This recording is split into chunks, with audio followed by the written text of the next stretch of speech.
Antelope Audio have just released their brand new Zen Quadro Synergy Core interface, and I'm really excited to show you some of its core features. Of course, we all know about Antelope's unparalleled conversion and clocking quality. This is one of the things that makes this the perfect centerpiece for your audio experience. This interface is actually being shipped with the same converters as the Galaxy range, which is a really high-end range from Antelope.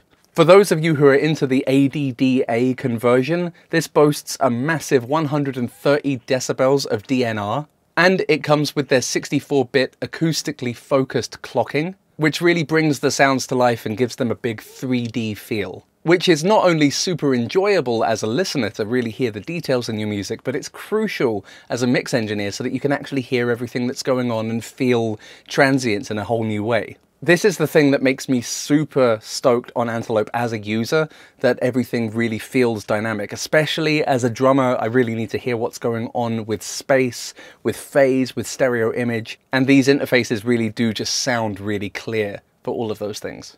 So let's talk a bit about the inputs and outputs on this device. So we've got 4 console-grade discrete preamps inside the interface. We've got 2 on the front here and 2 on the rear. So for those who are interested in the technology behind these preamps, these are exactly the same preamps that are found in the Orion Studio Synergy Core, which I also have here. These preamps have 6 transistors in a discrete configuration, and they can give a whopping 75 decibels of gain. So this can really help to power some of the hungriest ribbon and dynamic microphones out there without cloud lifters or any extra tech, while retaining a really nice, smooth, low distortion sound. The interface also ships with built-in effects that happen within the unit itself. You get 37 of these with the interface when you get it. This includes a bunch of amazing mic preamp emulations, as well as classic compressors, classic EQs, guitar amps and cabs, modulation effects, and many more, and these are all available with near zero latency, which is fantastic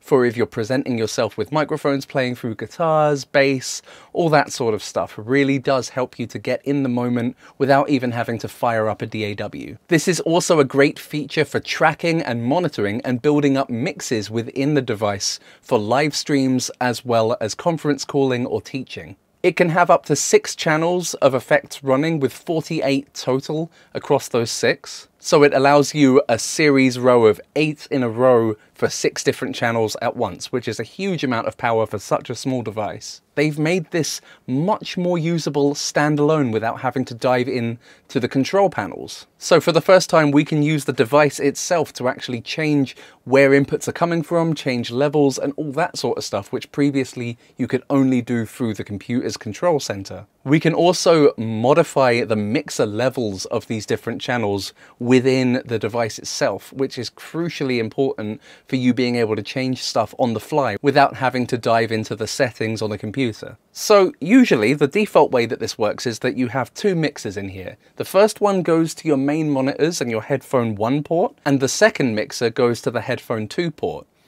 But that's just how it's initially configured. You can change any of this however you want. You can actually provide loopbacks of various different things through one of the 2 USB interfaces in here. Yes, you heard that right. There are 2 interfaces inside this one box. We've got a 14x10 interface, so 14 in, 10 out over this USB, but this one can do 2 in, 2 out over any device. So that could be sending audio from an iPhone or an Android tablet from this USB being recorded by a computer, but you can also take your whole mix, your loop-backed mix that you've created inside the interface, and send it through the recording side of this interface to any device like a phone, tablet, or anything you want really. This is exceptionally useful for creators who want to run a vertical streaming platform like Instagram or TikTok or something like that on the phone, on the side, in its native format, which really helps you to engage with the audience on that device. And being that we've got these amazing devices in our pockets with wonderful cameras, now we can have fantastic studio quality audio coming through that, and we can get a whole new dimension of our live streams. This is really useful because as streamers, we're usually tweaking our main stream to a landscape format with all of these different things, but we do like to use vertical platforms like TikTok and Instagram sometimes along the side, but the audio is really where we fall down with this. So this is fantastic to be able to have that as an extra to your already strong centerpiece of your studio. So it's really easy to go through and change the various different levels of things within the interface. This is the mixer 1, so we can go through this and we can change what is feeding that channel. So we've got USB 1 playback here as a foldback of my Orion's mix. But what's really useful is that you can change the levels of different things on both of these mixers on the fly without having to use the computer. For example, this feed of my voice that's coming in, I can turn that all the way up, and now we've got a louder mix, as you can see on the meter bridge on this mix. Turn it all the way down, we've got no output. Turn it up, we get lots more. Just focusing on that lower meter bridge there. So of course you can also do all of this through the computer. So here you can see what is feeding the USB inputs and outputs, what's going to the USB and what's coming from the USB. But then that also works for the USB 2. So at the moment, we're getting that loopback mix of headphone 1. But if you wanted to take a mix from someone else, you could also take that playback from any of the USB playback devices. So you could actually not just do a full mix, but you could send just the DAW, for example, or just a particular app, should you want to. Or, like I would probably do, I would take the SPDIF input from my main mixer, because I've got the Orion Studio, and then that would feed the iPhone or whichever device I would want to use. But that's just because I'm using multiple interfaces. I would probably just have my microphones plugged directly into this if I were doing it that way, but it's just a matter of how this works for you. This interface for me is going to be my mobile rig that I'm going to do everything with when it comes to making content on the road, plugging microphones in and having an immediate pre-configured effects chain of different compressors and EQs, and knowing that that mixed signal that I've already set up at home will just come flying out of that second USB into my phone, ready to do a podcast in the field, ready to have a chat and a hang out with my mates without even having to plug the computer in. I think that's just fantastic. Remember, with those Antelope effects, some of their premium ones actually have side chaining available, so you could have your voice ducking playback music really professionally, really cleanly, or you could have backing music that is silenced by what a DAW plays, or a video game or something like that, to have some ducking going on, which makes for a really nicely presented sound. You could also be using that off the second mixer plugged into headphone 2, so you can quickly and easily monitor the sound of what that phone's going to hear, and then you can plug back into headphone 1 to hear what the first one's going to hear. That's why it has these two mixes in it. They're all fed by all the same channels, which is really useful for mirroring the whole thing. And these are both 16-channel mixers, so you can set these up to be fed by all sorts of different things. You can even use test oscillators to check things out to make sure things are plugged into the right places. And you can also send an SPDIF output to someone else's rig, which is super useful, as well as having SPDIF in, which allows you to have a lot more inputs than just the 4 physicals. You've got 14 digital inputs that you can make use to, with the 2 on the front, the 2 on the back analog, plus the 8 on the ADAT. That brings you to 12 inputs, and then with the stereo SPDIF, that brings you to 14. So this could actually do a lot of instruments at once, making a really nice mix, and then going straight out to your iPhone or Android device. Now, the headphone amps and the monitoring outputs on this are really high quality. The headphone amps have individually 118 decibels of dynamic range, which is really high for any high-end interface. It's especially impressive on such a small interface like this, along with the 130 decibels of dynamic range from the monitor outputs, which just make everything come to life in a really wonderful way when coupled with the really high quality clocking and conversion that we've come to expect from these devices. Now, if you're using an iPhone 15, then you don't need a camera connector kit at all to plug straight into the USB-C. Now, with some cables, the iPhone 14 is capable of working directly plugged into the Lightning to USB-C port in the back, but it's not recommended, it won't always work, so we recommend that you use the camera connector kit, which is really simple to just fly in the power and keep the audio going back and forth.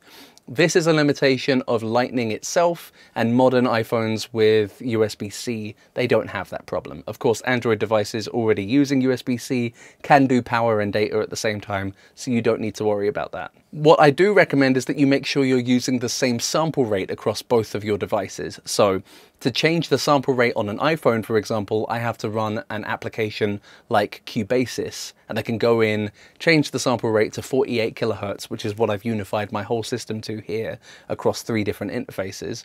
And that way everything works perfectly. But if you ever don't get any output from one of your devices, it's probably because something is in 44.1 and something else is in 48. The only tricky thing with this is mobile devices are a little bit trickier to change the sample rate on because they're not designed as pro audio things. So Cubasis by Steinberg is a fantastic app to be able to easily change the sample rate on the go, and then you can just leave the app running in the background and anything you play or record will work absolutely fine. With that and the camera connector kit, everything works perfectly, but you do need to make these things work in order to unify things that work within a professional audio environment.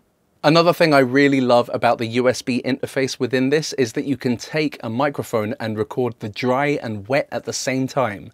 So for example, you can give it to an editor or edit yourself, but if you don't like the processing that you did, maybe you overcompressed, changed your gain a little bit wrong, you can go rebuild your mix using the dry, and that also allows you to match it with the mix of other videos that you may make later on with slightly different AFX settings. It's just a recall thing, and I think it's a great quality of life ability to actually take not only loop-backed mixes and being able to record exactly what you hear mixed across lots of different things, but also dry and wet signals, for example, guitars with and without effects, DI and then amped or with modulation, all sorts of different things, along with microphones that duck whenever something loud is playing.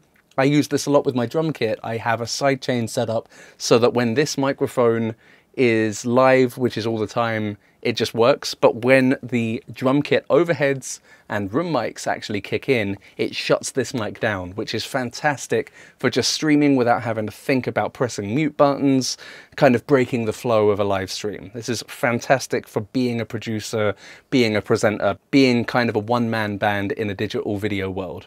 With all this being said, in general, I am just really stoked with this interface. I can't wait to do some various things on the road with this, both as a playback device. While I'm doing drum clinics, I can be monitoring inputs from my monitoring engineer while I record them for future content, while I send out of the monitors only the music without its click track, while I monitor it with a click track inside the headphone input. And I'm going to make a separate video on my channel showing how I do that, but that is truly one of the best things about it. And now with the Quadro, I can be playing all that stuff and recording it all using the computer, but I can also have an iPhone streaming a live event with a professional mix without the click, all from one device. And that's just nuts to be able to have basically 3 things going on all at once. Rock solid, but also being able to add effects like compression, limiting, and EQ from the monitoring engineer's stereo send. Say I just want the kit to sound a bit brighter or the compression to be there because things are coming in a bit too loud. I can actually do that for my ears, but record the audio dry without any of that stuff to make those decisions later. And that can be a mixed feed of kick, drum, snare, toms, cymbals, whatever it is. This is going to be super sick for making more content along the way. It's just one of those things that you can't do without essentially having a whole studio with you, but you can do right here. And it really does feel like working with analog, using this virtual analog stuff inside the box. It's fantastic. With all that being said, I think that you will have a really great time using this interface. If you pick one up and you have any questions or you just want to share what you're making, then please do join the Antelope Discord. The link for that is down below. We've got a wonderful community of like-minded musicians, all passionate about these devices, all there to help out if you have any questions or problems. It really is a fantastic space. I think you'll be really happy with this interface considering its form factor, its usefulness, its sound quality, and all the things that it can do for your studio. Please let us know in the comments what features you're most excited about, and we'll see you soon on the next video. Take care and have a great session ahead.